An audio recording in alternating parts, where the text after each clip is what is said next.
The power within you which enables you to form a thought picture is the starting point of all there is.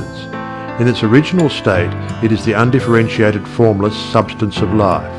Your thought picture forms the mould, so to speak, into which this formless substance takes shape.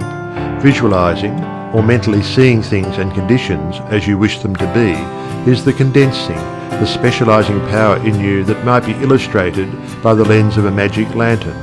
The magic lantern is one of the best symbols of this imaging faculty. It illustrates the working of the creative spirit on the plane of the initiative and selection, or in its concentrated specializing form, in a remarkably clear manner. This picture slide illustrates your own mental picture, invisible in the lantern of your mind until you turn on the light of your will. That is to say, you light up your desire with absolute faith that the creative spirit of life in you is doing the work. By the steady flow of light of the will on the spirit, your desired picture is projected upon the screen of the physical world, an exact reproduction of the pictured slide in your mind.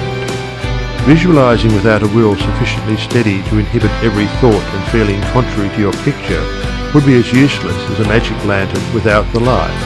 On the other hand, if your will is sufficiently developed to hold your picture in thought and feeling without any ifs, simply realizing that your thought is the great attracting power, then your mental picture is as certain to be projected upon the screen of your physical world as any pictured slide put into the best magic lantern ever made. Try projecting the picture in a magic lantern with a light that is constantly shifting from one side to the other, and you will have the effect of an uncertain will. It is as necessary that you should always stand back of your picture with a strong, steady will, as it is to have a strong, steady light back of a picture slide. The joyous assurance with which you can make your picture is the very powerful magnet of faith, and nothing can obliterate it. You are happier than you ever were, because you have learned to know where your source of supply is, and you rely upon its never-failing response to your given direction.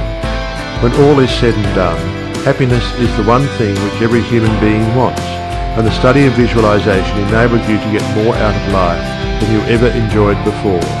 Increasing possibilities keep opening out more and more before you.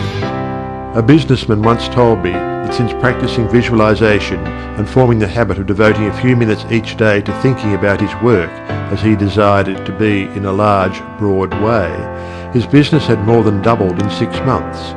His method was to go into a room every morning before breakfast and take a mental inventory of his business as he had left it the night before, and then enlarge upon it. He said he expanded and expanded in this way until his affairs were in remarkably successful condition. He would see himself in his office doing everything that he wanted done. His occupation required him to meet many strangers every day. In his mental picture he saw himself meeting these people, understanding their needs and supplying them in just the way they wished. This habit, he said, had strengthened and steadied his will in an almost inconceivable manner. Furthermore, by thus mentally seeing things as he wished them to be, he had acquired the confident feeling that a certain creative power was exercising itself for him and through him for the purpose of improving his little world. When you first begin to visualize seriously, you may feel, as many others do, that someone else may be forming the same picture you are, and that, naturally, would not suit your purpose. Do not give yourself any unnecessary concern about this.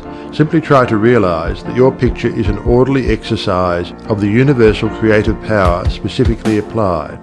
Then you may be sure that no one can work in opposition to you. The universal law of harmony prevents this. Endeavor to bear in mind that your mental picture is universal mind exercising its inherent powers of initiative and selection specifically.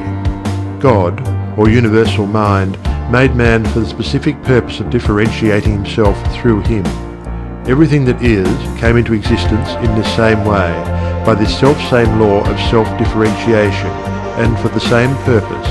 First the idea, the mental picture, or the prototype of the thing, which is the thing itself, in its incipiency or plastic form. The great architect of the universe contemplated himself as manifesting through his polar opposite, matter, and the idea expanded and projected itself until we have a world, many worlds. Many people ask, but why should we have a physical world at all? The answer is because it is the nature of originating substance to solidify under directivity rather than activity, just as it is the nature of wax to harden when it becomes cold, or plaster of Paris to become firm and solid when exposed to the air. Your picture in this same divine substance in its fluent state, taking shape through the individualized center of divine operation, your mind.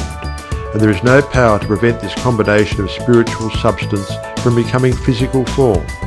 It is the nature of spirit to complete its work, and an idea is not complete until it has made for itself a vehicle.